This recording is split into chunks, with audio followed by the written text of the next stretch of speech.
eye for an eye, retribution. What goes around comes around, and you'll get yours. On this time's episode of Wrestling Babble, we are talking about Payback. All those nasty things that are on the promotional poster with just Jericho on it. Do you feel it delivered? It was better than I thought it was going to be, because when I was driving up here this morning, it was, I'm really worried about this. I'm worried it's going to be a half-assed pay-per-view. I'm worried it's not going to... I mean, like I said to you when we were off air, the fact that you had people like friend of the show, Ollie Davis, saying, don't worry, I forgot it was Payback this weekend as well, when he was doing Wrestle Talk, and you're like, yeah. And when they did the Go Home Raw, it didn't feel like a go-home show. Not at one point did I sit there and think, I can't wait for Payback. Yeah. I can't wait. Whereas I thought it was a lot better than I thought it was going to be. Not one match, to be honest, kind of made me think this was a waste of time. I think it was because they crammed WrestleMania down your throat at every opportunity, the Ultimate Thrill Ride and blah, blah, blah, blah. And it was like every opportunity it was like, oh yeah, Roman Reigns has stumped his toe, but all your toes will be fine if you join us for WrestleMania. It was that sort of thing. But with this, it was kind of, this is coming up if you want to watch it. If you want. If you care to join us. Yeah. So, but yeah, I thought it was okay. Yeah, it was okay. It was a B+ for effort. Yeah, definitely. I wouldn't say that it exceeded my expectations, but it was slightly better than...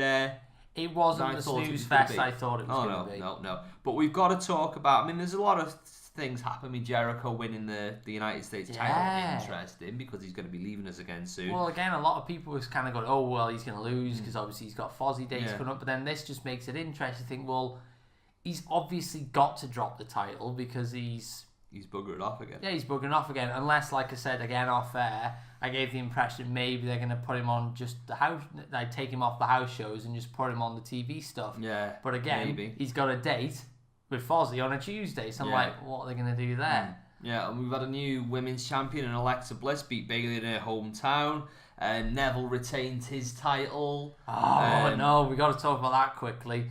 The fact that we got an eye poke. Yes, in the Kevin Owens match. Yeah. No, not the Kevin Owens match. The was it? Yeah, it was. Yes, it was.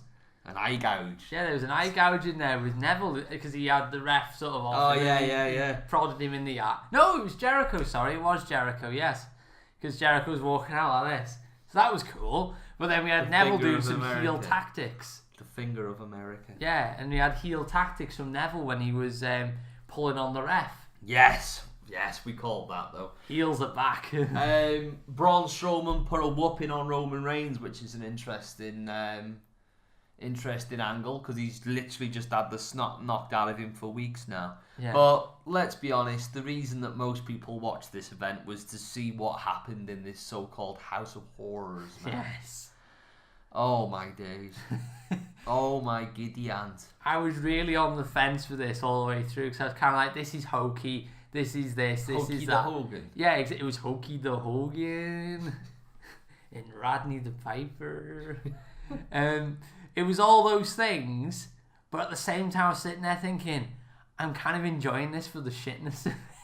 I think it was. I think the only thing that did it down was the fact you could see they were taking it seriously.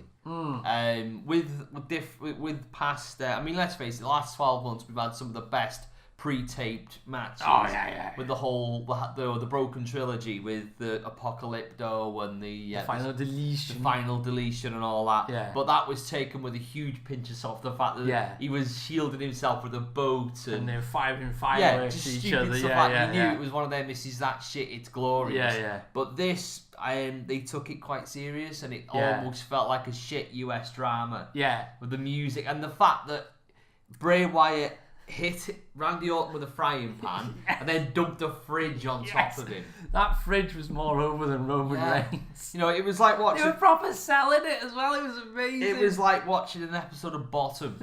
It really was. It was great.